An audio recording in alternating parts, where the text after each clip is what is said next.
Welcome to Careers in Startup Investing. Thanks for joining Stanford Angels and Entrepreneurs United today. We connect the Stanford startup community and innovation centers across the country beyond California with regular remote programming. I'm Sheila Privet, MS in Computer Science from Stanford, president of this group and managing partner of Primero Ventures. The format today will start with a moderated panel to get to know two highly accomplished venture capital investors, followed by a live audience Q&A. Note, today's event is for educational purposes only and should not be construed as investment advice nor endorsement. So let's dive in. Could you please share your career journey into venture capital? Amy, if you'd like to start us off. Sure, my pleasure. I am one of the co-founders and managing general partner of Buoyant Ventures, and I am in Chicago, Illinois, and I graduated from Stanford as an undergrad years ago, and my path to venture was very winding. In fact, this is my fourth, I consider this to be a startup. This is my fourth startup, and working backwards from Buoyant, I've been in the climate and clean energy space for about 18 years. Before Buoyant, I started and ran another fund called Energize Ventures here in Chicago. And before that, I started and ran a technology accelerator called the Clean Energy Trust, which funds very early stage clean energy businesses. And then earlier in my career, I co-founded and ran a consumer technology company that we sold to Lego. It was a high-tech toy company. So I have been in the climate space for a number of years and care passionately about the environment and leaving the world in a better place for my kids and generations to come. And, you know, this is sort of my life's work. And hopefully the last job I'll have will be, you know, looking for solutions to climate change. Rollins. Yes, no, Amy, I appreciate you sharing your background. It's getting me fired up. It's getting me fired up. And Sheila, appreciate you putting this all together and everyone who's tuning in. You know, hopefully it's a helpful and fruitful discussion for all involved. You know, my quick one too, you know, I'm originally from Reno, Nevada, biggest little city in the world. I came out to the Bay originally via Stanford, got my undergrad in management science and engineering, got my master's in communication, ended up playing two sports during my time at Stanford as well. So just had a phenomenal kind of experience on the farm for most that are tuning in, kind of understand all things tech, entrepreneurship, and innovation kind of seeped into my blood. And so I knew I wanted to live and breathe in that ecosystem in one way, shape, or form. And so I went and had a quick cup of coffee up in the Canadian Football League for a little bit after I graduated. But after I kind of scratched that itch one last time, hung up the cleats, came back down to the States, started the first step of my career actually in commercial real estate at a kind of boutique startup firm out here in the Bay Area. A few years in, had the opportunity to go out to New York to open up our New York market. So helped build the team, spread the gospel, was lucky enough to have quite a bit of success. And that success mapped to the momentum we had as a firm, you know, led to an exit a few years back, which then opened up the doors for me to think about next steps, gave me a natural inflection point to collect all that, and analyze all the data that I collected on myself over that chapter, and use it to run a software update on my personal scorecard, right? To then think about what would be my best next chapter. And long story short, long story long, that's when I made the jump into venture. And I joined as a part of the founding team here at Nava Ventures alongside Freddie Martinetti and Manish Patel, who spun out of Highland Capital, where they were at for about 25 plus years combined to start Nava. And I started learning more about their backgrounds and what they wanted to build and why they wanted to build it. One thing led to the next. I was like, hey, put me in the game, coach. I'm ready to rock. So signed on the dotted line about Q3, Q4 of 2021, moved back to the Bay, and we've been moving and grooving ever since. Welcome again to both of you. Our community is eager to learn about how to unlock a career in venture investing. And we received several questions in advance. Let's start with early or pre-career considerations. What majors or first jobs lend themselves to careers in startup investing? I'm happy to take a first crack at it, Rollins. We hire a lot of MBA interns, and I know some larger funds also will hire analysts that are not MBAs yet, but because our firm is smaller, so we just, for frame of reference, we have 81 million under management. We're fund one, and we have 6 people at the firm. So we will bring in interns to help us throughout the year on research and diligence and screening. And so I think it's great while you're in your MBA program to get to join one of these venture lab or PE lab classes so you can actually get assigned to a fund. And then also in the summertime between first year and second year is a great time to have an internship and get some experience and see if you like it. And we have actually made offers to a couple of people who worked with us as interns and then became full-time at our firm. And I know that a lot of other funds view that as a really great way to get to know somebody and kind of learn how they think and train them a little bit. But I think even as an undergraduate, some folks will hire analysts. I don't know, Rollins, if your firm hires analysts at the undergrad, soon out of undergrad, but other than that, I think it's really great to get startup experience. So to get operating experience, that's really, in my mind, so valuable. If you worked at a startup and you know what it's like to be inside of a high growth company and the pressures that are involved in that and the volatility, and you know how to drive revenue, that's a terrific preparation also for investing too. So maybe you've done that out of undergrad and then you get an MBA and then you can sort of parlay that into a venture role. But I pay a lot of attention to folks that have actually taken on the risk and tried to be an entrepreneur or joined a startup and were part of that experience. That means a lot to me as an investor.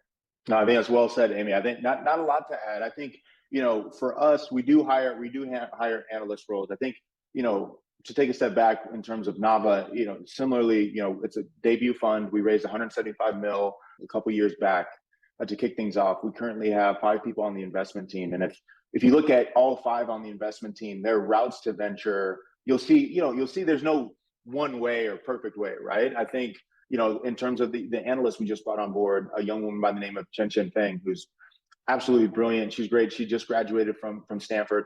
She, from a major standpoint, she was undergrad CS, and then she got her master's in MS&E, right? So I think there's something to be said there between CS, MS&E. I've seen some kind of economics and kind of finance majors as well kind of go on the kind of banking analyst program route to get into venture. But that was an example from Chen. Myself, I was MS&E undergrad, communication, and my master's. I ended up, having operator experience from a startup perspective. That was not as cut and dry or black and white as your kind of typical tech company, right? So a little bit of a different route. But Amy, to your point, I did feel what it felt like to build a team, manage a P&L, have that responsibility, build something from the ground up. What I think is very important, and especially when talking to founders and other investors, so on and so forth. And I will say, the ideal would be starting at a startup early days, and then having that startup grow into a unicorn $1 trillion company, like so on and so forth. Those are rare, but having that operating experience, kind of flying as close to the sun as possible from that type of experience, I think would be the ideal route to get into startup investing. The one thing I would add in terms of the roles, like I get asked a lot of times, well, what if I'm not, close to the product? What if I'm not an engineer, right? What if I can't make the product? What is the role for me? And there's always roles in sales and customer success, and then certainly data science. So my fund invests in digital climate solutions, and that is mostly software and some simple hardware. They're not heavily scientific types of businesses. So one of the easier entries into this kind of space is in data science. And I think it's a more learned, skill set that maybe is not the same as being a programmer or building code base or even being an electrical engineer and designing, hardware or mechanical engineer. You can still play a role so many companies are leveraging data these days, and so many of the AI companies are really dependent upon working with high quality data sets. So data science is a great way in, and then sales is a great way in, like being close to the customer and knowing what a customer wants and needs and how to translate, how to deliver revenue to the startup is really critical. But then also knowing how, like if you're on the product side or product management side, which is a great place for a non-technical person, translating those customer needs into recommendations for the engineering team to build product is a super valuable role. And I would say it's a hard thing to be really good at. So if you're good at that, that's a really valuable position. So moving from early to somewhat mid-career transitions, how would you navigate startup investing after a few years of experience in a non-investment role? Rollins? Yeah. I mean, I'll pick up where Amy left off on the kind of the product management type of path or a career trajectory and how that can lead you into investing. I think, my colleague and partner Manish Patel is a great example, right? He was a Stanford grad back in the day. And then he ended up joining Google when Google wasn't Google, right? Like it was like not the exciting place to go at the time, but ended up going there with some of his classmates. And he ended up being, Larry Page's first chief of staff. He was then one of their initial PMs and helped build out the foundational systems for Google Maps, Google Ads, Google AdSense, and then kind of rode that wave throughout IPO, and then made that transition to venture. And I think I bring that up in the sense that what you learn from a product management standpoint, from building these stories, having this responsibility, building teams, being close to the product, as Amy talked about, I think allows you and gives you a unique skill set and understanding around what a founder has to do in order to make a company a success, in order to grow, in order to build a team, to establish a culture. All these different things you can establish in various roles, but I think the product management route is one that we've seen time and time again play out and lead to success, and from a transition standpoint.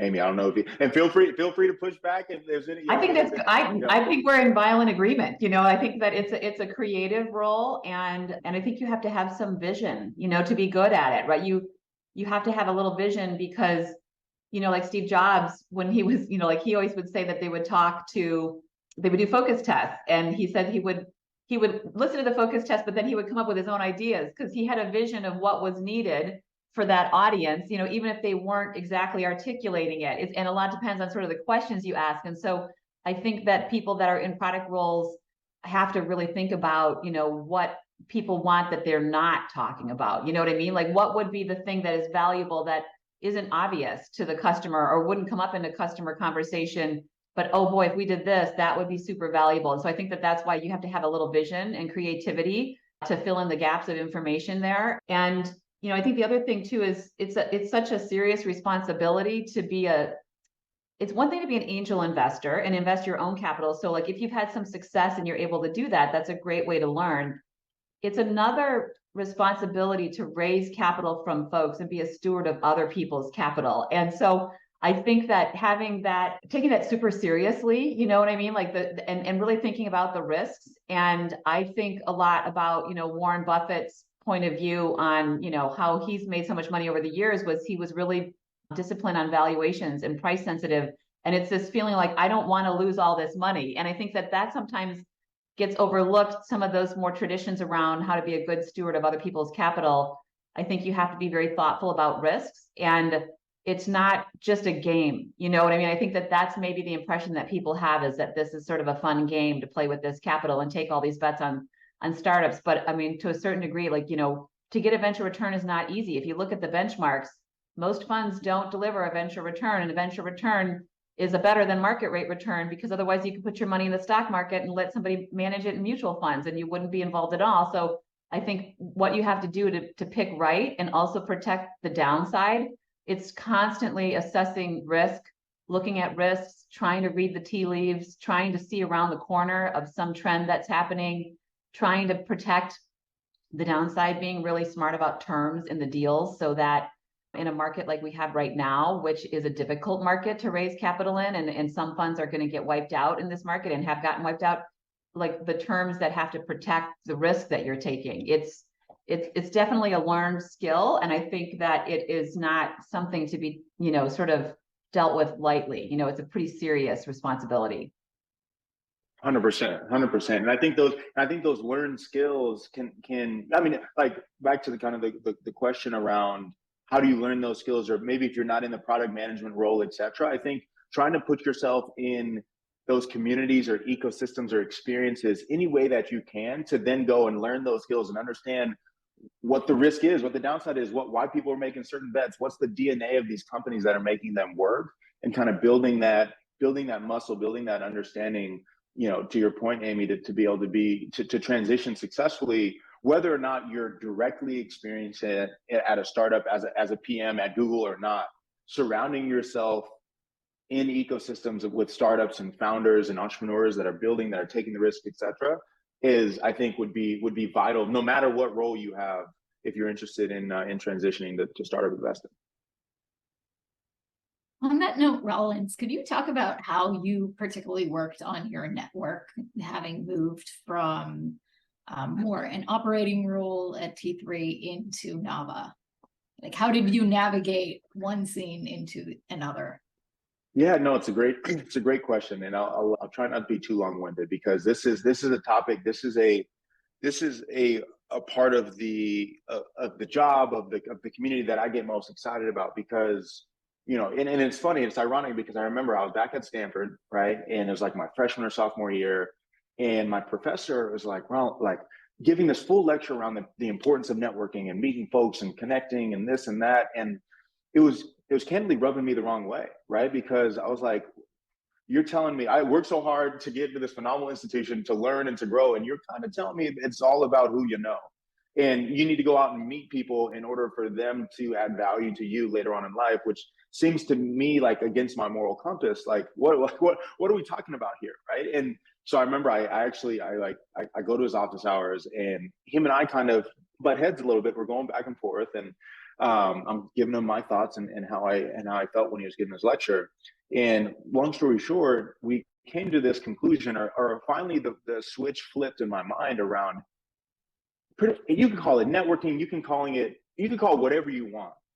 But Rollins, if you put yourself in a position to connect with other people and add value to them in an authentic manner, good things are going to happen for all involved. So you should feel compelled to do that, to put yourself out there to learn, to grow, to add value, to help, to pay it forward, and see what happens. So I kind of went. I'm like, okay, I'm gonna change my perspective. I'm gonna lean into these communities, these opportunities, all the things that Stanford has to offer, so on and so forth. And that's the mentality that I kept throughout my career, after graduating and once I was done with football, etc.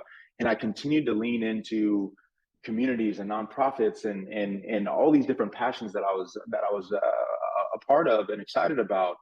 And what ended up happening was these connections to these people and the value that I was giving organically would come back to me, right? So, for example, Freddie Martinetti, who's one of my partners here at Nava, I met him at a nonprofit event 4 or 5 years ago, right? I was passionate about this nonprofit. It was using entrepreneurship to ignite the potential of underprivileged youth, right? We had an annual gala. Freddie was out of Boston, was there. We connected. We immediately hit it off. We connected, stayed close over time. Next thing you know, post acquisition, I'm thinking about my next steps. I went and this gives a little insight in terms of my process and how I operate. I had over 165 conversations across 96 different people, all my supporters, mentors, champions that I had kind of collected and met with over the years. And Freddie was one of those 96 people. And I was like, Freddie, this is where I'm at. This is what I'm thinking about. What are your thoughts? Boom, boom, boom. And he's like, Rollins, I'm happy to help you out. I think you'd be a phenomenal investor because of X, Y, and Z. Happy to connect you to whoever's clever. Kind of under one condition. Me and my partner are actually spinning out and starting our own fund. Why don't you have a conversation with us and kind of see what happens, right? And then, the rest was history, and ended up joining the squad at Nava. But if it wasn't for that community, if it wasn't for those networking, it wasn't for me leaning into that nonprofit when I did, I would never have been at Nava, right? Might have not even ever been in investing. So you never know where it's going to come from a networking perspective. But I always try to urge people, lean into the community, lean into what you're passionate about. That allows you to be your full authentic self, and people can do nothing but get excited and want to help you when that happens. I actually wrote a blog on this because so many people, so I believe a lot in what Rollins said, kind of helping people and paying it forward with not necessarily the expectation that it comes back to you, but it's sort of like positive energy in the universe, and it contributes to your good karma, but also to your reputation as somebody who is trying to be helpful. And I think in the climate space, there actually is a lot of collaboration because we're all working on this goal, which is to try to reduce the impacts of climate change, try to reverse the effects of climate change. And it's not as, I would say, cutthroat as some of the other venture fields, because if I don't fund some company, but somebody else does, and it has tremendous impact, there's so much that's needed to do this. That person's going to have some success that's going to translate and make all of our mission sort of more successful, and maybe is going to open the door for some other new technology that I could then invest. There's a little bit more of like a collaboration and a support for each other in this space. And certainly we compete, for deals. But the one thing I wanted to mention in terms of building your network, I talk to a lot of folks that are getting started trying to come into the space and offer. There's just so many nuts and bolts ways to do this that are better than other ways. And so you really don't want to call somebody and say, can I pick your brain about this? Everybody's tired of hearing that. Come with very specific questions and specific points of view and things that are specific that I might be able to answer, that is not just tell me your story. Because nowadays you can learn somebody's story by looking on social media or watching, listening to podcasts and all this stuff. So it's not so interesting for me to like tell you my story. I want to help you kind of figure out something that you're struggling with, whether it's kind of where your background fits or maybe a thesis around, opportunities, like, let me give you an opinion about, you think you fit, you're excited about this part of climate. Let me tell you what I think about that and which companies I think are good. Like, it's a little bit more of a advanced conversation. It's a little bit more specific and strategic. And then of course, always ask for other introductions, but it's so important to say thank you. And I will tell you, so many people don't say thank you. And it's such a basic, simple thing. And it doesn't have to be fancy or elaborate, but to write a proper thank you note when someone has helped you. And then what I really love is when I've made some introductions for folks and they circle back to me and they tell me how it's going, because then I'm more likely to want to help them again. And I'm not going to give them like every introduction. Like at first I'll give them a couple, and like see how they do and see if they come back and they say, okay, great, this person was helpful or not helpful, or here's what I learned. And then I'll think, oh, well, good, then let me give them somebody else to talk to, And if they weren't helpful, that's actually really good for me to know too, right? Because I don't want to refer them again, like if they're not going to be helpful or you didn't really get anything out of it, then either I missed on that introduction or maybe that person isn't following up. And that's good for me to know too, because I don't want to make introductions to people that aren't helpful.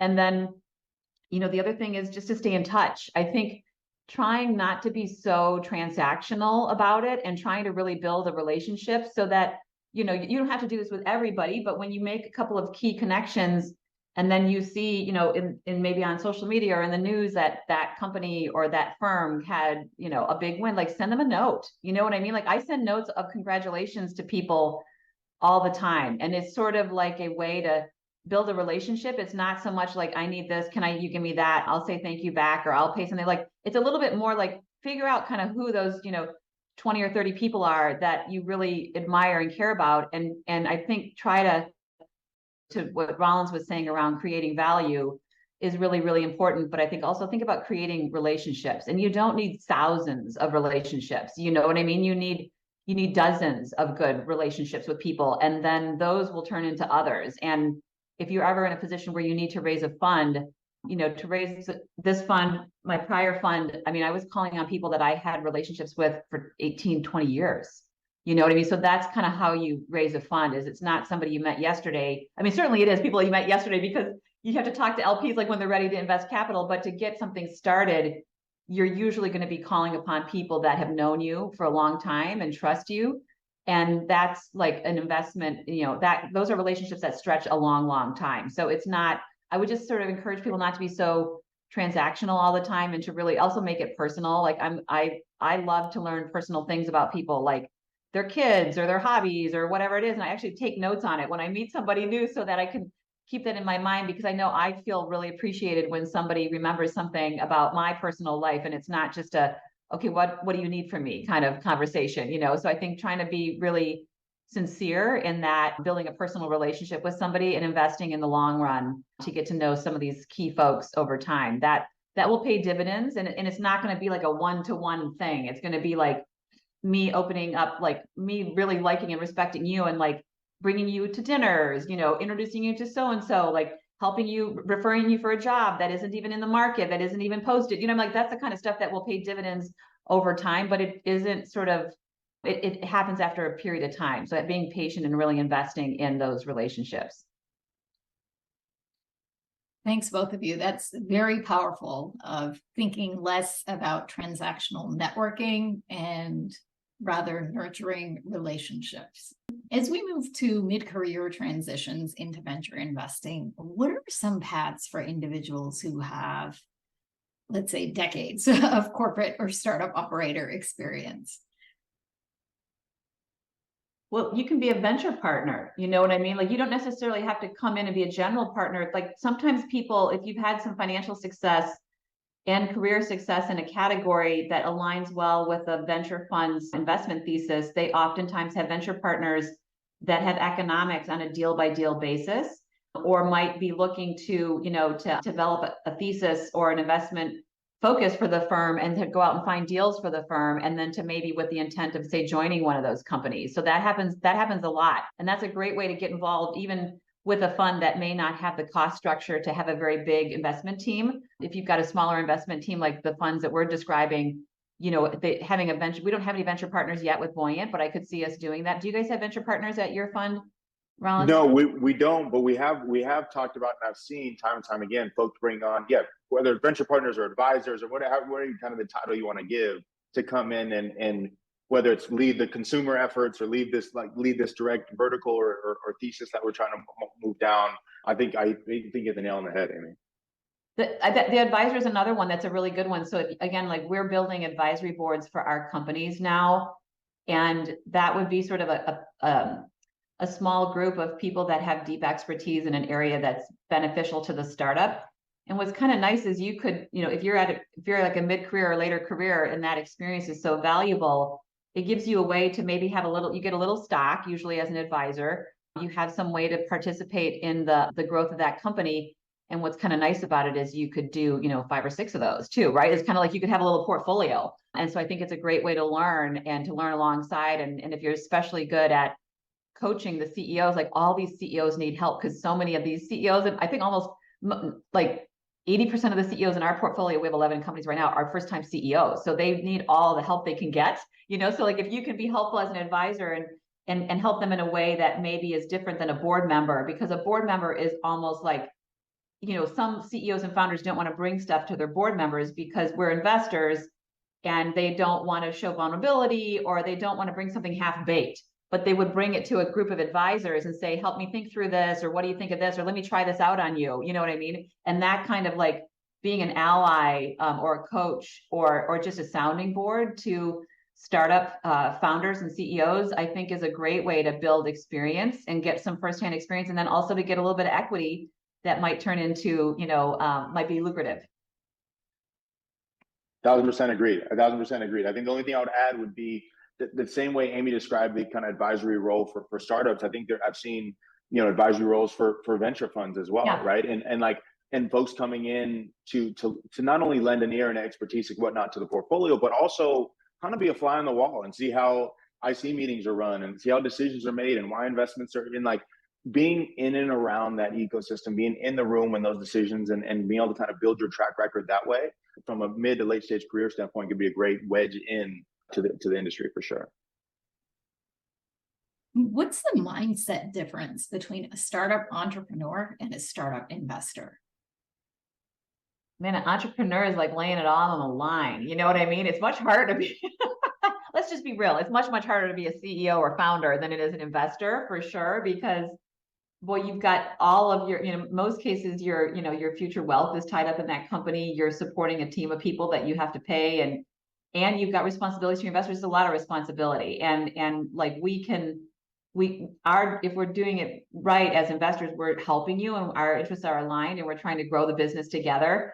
And all kinds of VCs say they want to be helpful, but not as many have, say, the firsthand experience that Rollins has in building a company, or I have in building a company. Like, so you have a lot of venture investors that are coming at it with maybe not a lot of that, okay, how do I do this? How do I help this company? So I think that having respect for how hard it is to be a CEO and entrepreneur and really having it all on the line, like that's a big risk. And it's honestly, it's a great honor to invest and grow a business with somebody like that. Like to have that opportunity as an investor is a really tremendous honor and tremendously stimulating. And it's a great gift, to go along for the ride.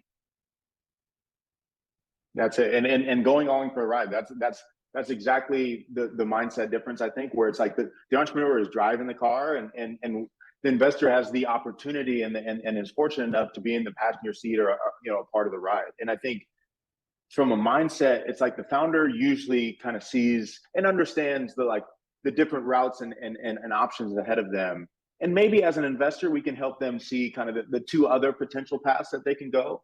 But at the end of the day, the founder is the one that's going to be making the decisions, right? And going to be hiring the folks or firing the folks or deciding where to drive and what turn to take. And so for us, it's really that mindset of like, hey, how do we avoid the catastrophic failure while also making sure that, hey, we're providing all the data and the support needed for the founders to do what the founders do, which to Amy's point is very risky, very hard, very difficult, can be very rewarding if the stars align, but I give all the credit in the world to the founders, that's for sure.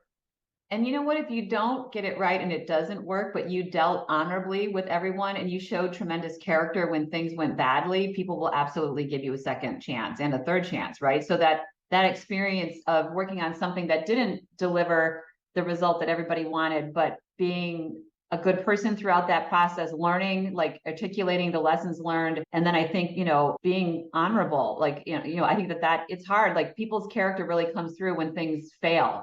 So if you're an investor and you have companies that do fail, I know I have definitely given second chances to folks because I'm like, I want you to succeed. I want you to do it again and succeed. And you can see there's a zillion reasons why things don't work. You know what I mean? It's not always, there's market, there's competition, there's, regulatory things that change, especially in my space, that could blindside businesses or change markets.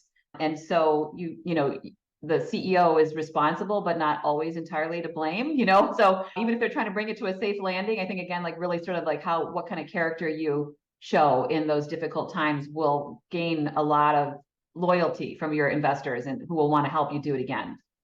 Amy, so you are both driving the car and leading the car. What made you decide to raise your own fund versus continuing at an existing one? What are some of your biggest lessons?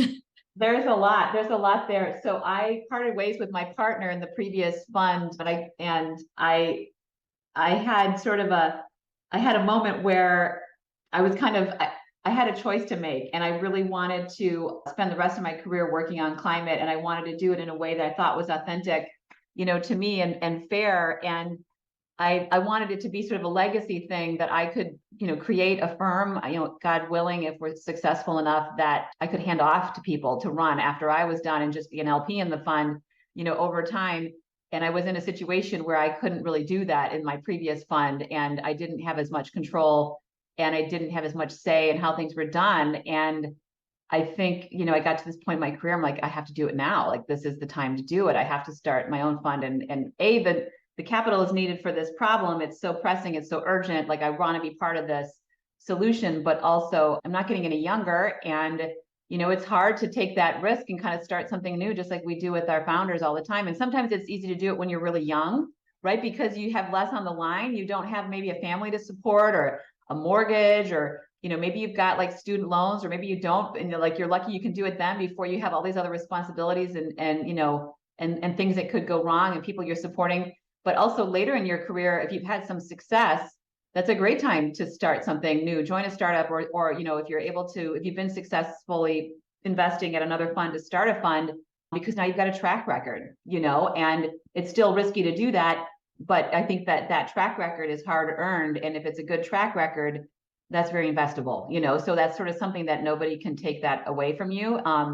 And it's really, really hard to get that, to get a track record. So I was lucky I had a track record that I could raise on, and I had a good partner. I had, my partner Allison wanted to do this with me and take a chance, and she had some entrepreneurial, gumption about her and risk tolerance.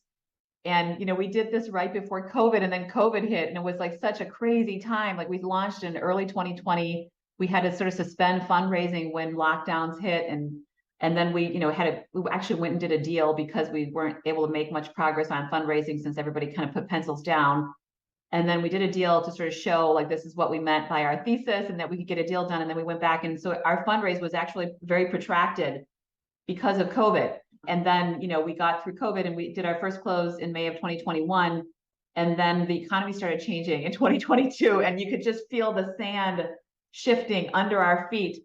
And so we're like, oh man, like all these people that had said yes, and I'll close with you, we're starting to go, oh, I don't know. And so we're like, close it, wrap it up. We have to wrap it up before it gets worse. It's not going to get any better. So we did our final close in December of 2020, last December. And we're like, okay, we actually had a target of 100 and we closed at 81. And we just thought that's enough. That's enough to get started.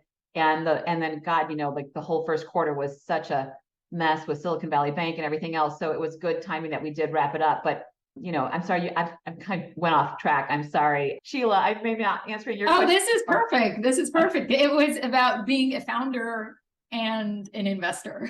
So, well, the one thing I'll tell you is somebody just told me this the other day is like how you really have to listen to the market.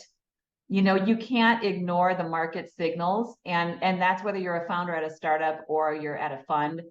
there's only so much you can do, right? You really have to have some tailwinds, or you have to know how to pivot, or you have to know how to react to that. And so you can't ignore the market. You've got to listen. You've got to listen to what people are telling you. You've got to read a ton and pay attention and try to read the signal through the noise sometimes, So I think it's critical. There's not everybody is a Steve Jobs or, a Sergey Brin or all these folks that have had, that are this godlike figure. You have to kind of also take in all this data and make good decisions and try to play, trying to swim downstream instead of upstream. Amy, I think you covered a lot, and what I resonated with the most is that entrepreneurial spirit of wanting to join or start a new fund, join a new fund. Like from my experience, in terms of a slight variation on the question around, I was fortunate enough to have opportunities to join larger funds, bigger name brands, etc. But there's something special and exciting about being somewhere at the ground floor, right? And helping build the brand and build the processes and help establish the culture, et cetera. I think that it comes with a lot of risk, but also with a lot of opportunity as well. You imagine you reference track record. I think there's also within that track record, it's also like the learned experience. It's the conversations, it's the meetings, it's the being in the boardrooms, it's being on the calls with the founders and having those real examples of kind of earned experience and building those relationships directly with the portfolio and the founders that you can then go and reference and use as references moving forward. That I think is such a unique advantage of being at a new shop or a small shop, et cetera. That level of empowerment and responsibility from day one, right? We've been at this for a couple of years, but I feel like we have like 5 to 7 years of experience jam-packed into 2 based on everything that we've been doing. And so I think there's pros and cons and there's different dynamics, but I think it's definitely an important question and one to think about for anyone that's contemplating going into venture or startup investing is where do I align? Where do I fit? What kind of fund, what kind of brand, what kind of size, what kind of focus kind of aligns with me to then put yourself in the best place to succeed and be excited about what you're doing on a day-to-day basis. If I could just build on the point that Rollins made about if you join a new fund, it is a startup. And so you are creating a lot of the processes, right? You are establishing the culture, and you also maybe don't have as much training or structure. So that is its own kind, it takes a certain kind of person, right, Rollins? So you were attracted to that versus somebody else would be like, no, I want to go somewhere that's bigger with lots more layers where they have a training program, you know what I mean? And I think that those are different, knowing kind of how you learn and what your own tolerance is for things that are figured out versus not figured out, or what desire you have to actually create some of that foundation versus wanting that to be somebody else to do that and share it with you. So that's going to determine kind of, again, where you belong and where you'll be successful. So now we're in the live Q&A, which a few of the questions were already answered. The question is, for those of us looking to enter venture capital, what is a good track record in terms of numbers of deals, average multiple, or money return? How should you think about metrics to measure and track success? Yeah, I don't, that's a great point.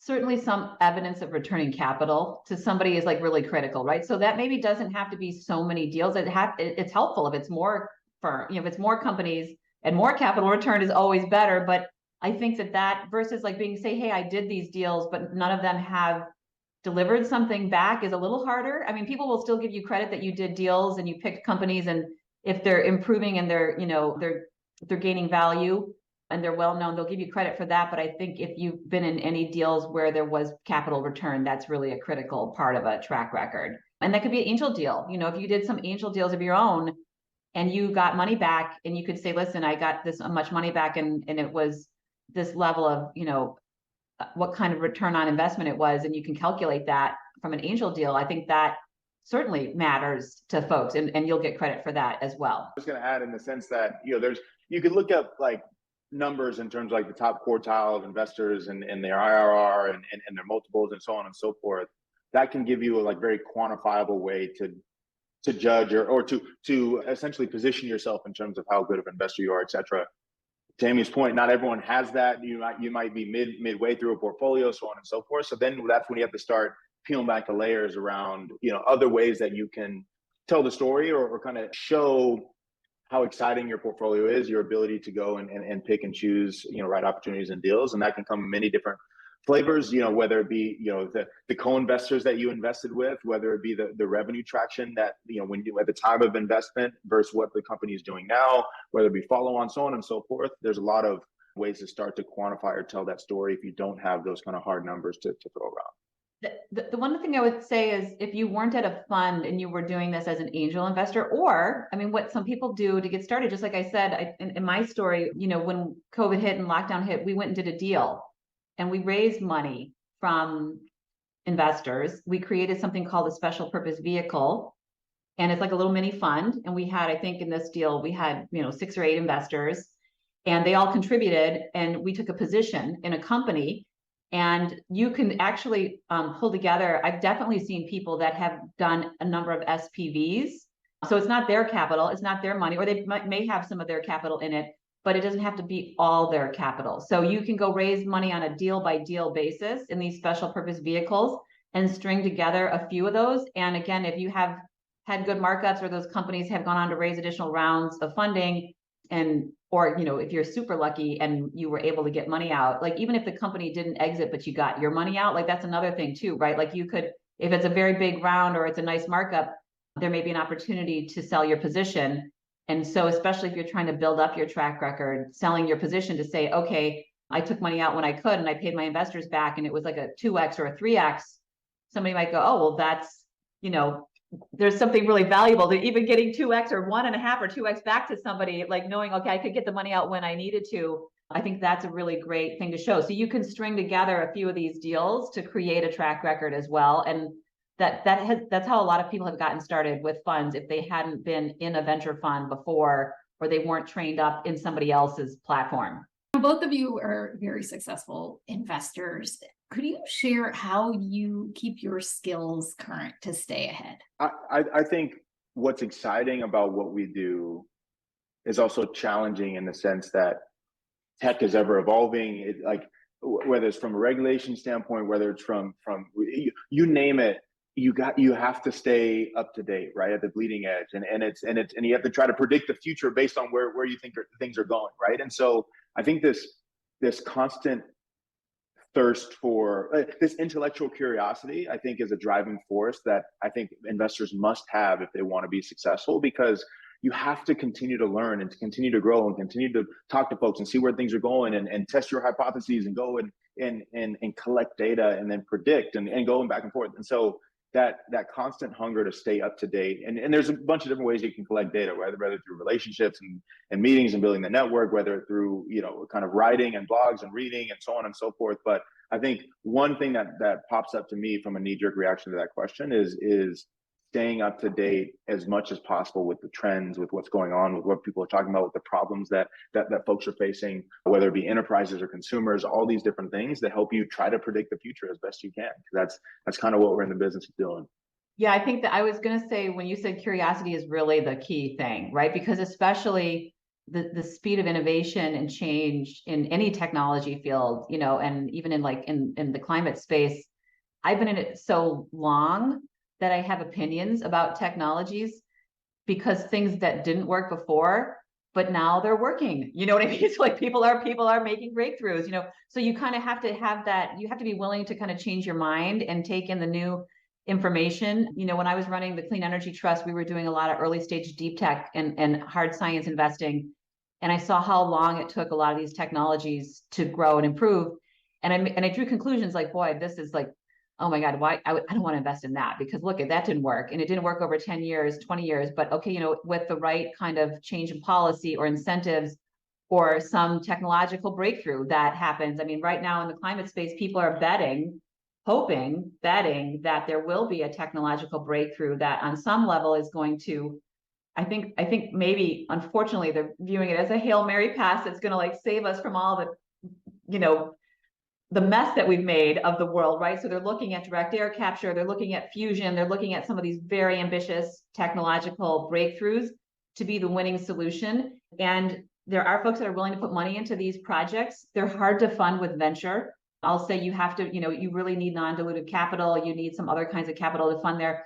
But I think being willing to sort of take a look at something and reassess, what conditions have changed, what market conditions have changed, what technology evolution has happened. And the one thing that I'll say, like in the AI space, in our field, obviously it's probably the hottest space right now that's gaining venture investing is AI, right? So AI that is core, people that are building their own models and building actually services and solutions on top of, open source models. But the thing too that I see with AI is looking at, there's a whole class of innovation that is being accelerated by AI. So the fact that you can model material science and some level of scientific breakthrough with sophisticated models and feeding data into it and data from the public domain the power of these models didn't exist before. And so that's kind of speeding up some of the innovation of some of these harder technologies. And we're pretty excited about that category right now. So we're looking at ways that you can use AI to create new battery chemistries, to create new seeds, new fertilizers, new other chemicals for other purposes that, maybe that would take somebody 10 years to do that, and tons of scientific discovery and prototyping and a whole production facility. And not that it's going to happen overnight, but instead of happening over 10 years, maybe it happens over 6 years now. You know what I mean? So it's like it's speeding up some of that early scientific discovery, which is really exciting. So I think we're going to continue to see the pace of change and invention happen at a faster and faster pace. And that's one of the real promises, I think, of AI. And certainly there's tons of risks and things to be worried about. But when you think about it applied to climate, I get excited about how that might speed up some of these harder scientific solutions that we're hoping are going to be groundbreaking. What are some of your favorite books and top thought leaders in the venture capital space? I've got a few of them on my so Brad Feld is a great writer and thinker in this space. And I give a lot of his books to new people, the venture terms. Like he's got, what is his called, Rollins, the one that talks about that lays out kind of the terms and sort of venture funding. That's a really good one. And then I think Venture Deals, I think. Venture Deals. It's Venture Deals. And then the other one I really like is startup boards. So that when you become a board member, understanding how to be, what are some of the rules of engagement there, and what are the responsibilities, and how to be a productive board member. That's a great book to read as somebody who might be taking board seats, especially somebody who's new to it. What have you got there, Rollins? Yeah. I snagged some off the shelf. I got one of my personal favorites, Atomic Habits, which I think for any profession or any individual, etc. I think building habits, setting those goals, so on and so forth, kind of having that, I would call it like identity leadership of your own self and how you kind of go through your day. The other one is $1 Trillion Coach from Bill Campbell. I don't know if folks have read that one, but from a leadership perspective, I think it's one of the greatest books out there. And then the other one that I read that I got a lot of value from was Exponential Organizations. And this kind of goes back to what we just talked about around like understanding the pace of innovation and what it takes for companies to be successful, and why, looking back historically, some of these organizations did have an exponential change and become $1 trillion companies, et cetera, kind of understanding their DNA and how you can potentially use that as a framework moving forward. Another one I like Ben Horowitz's The Hard Thing About Hard Things, because he really goes into what it's like to build a business. And I think that, it's good to kind of know what you're getting yourself into. So it's good to be realistic.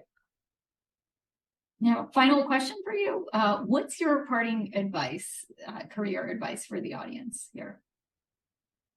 Rollins, would you like to start? And then Amy? Yeah, I'll keep it short and sweet. I think parting advice, I think the one thing I'll say is, I believe specifically around venture, I do believe that it's at least best done in a apprenticeship model, right? And with that being said, I think it's so critical to find a team or a set or a mentor or a set of mentors that you can join and learn from and understand and trust the not only the science but the art of venture capital as well. I think that is pivotal. And so I'll say, if you're looking to get involved or looking to go join a firm, so on and so forth, focus most importantly on the people, on the mentorship, on the program that's going to allow you to expedite your growth, and make sure that aligns with who you are, what you are, and why you are.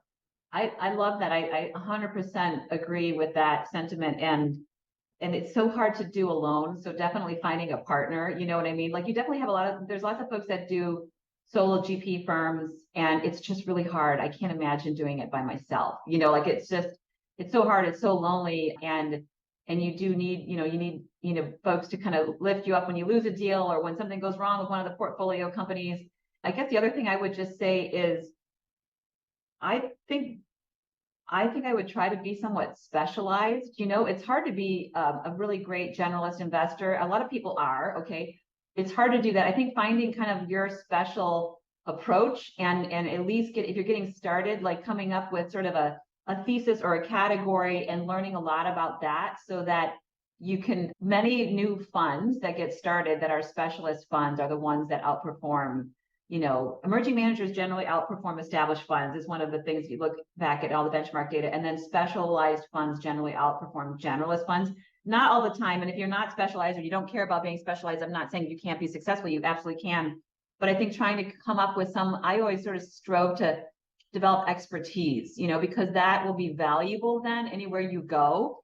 And if you can refine that expertise, and whether you're doing that on your own or you're doing it in this like SPV way or as an angel investor, bringing that expertise to a fund, that will be valuable to another group, somebody that you might want to join, a larger group you might want to join, and that will give you a lot of confidence in your experience as well. Thanks again, Amy and Rollins. We really appreciate your time. My pleasure. Great to meet you, Sheila and Rollins. Good luck, everyone. Yeah, appreciate it, guys.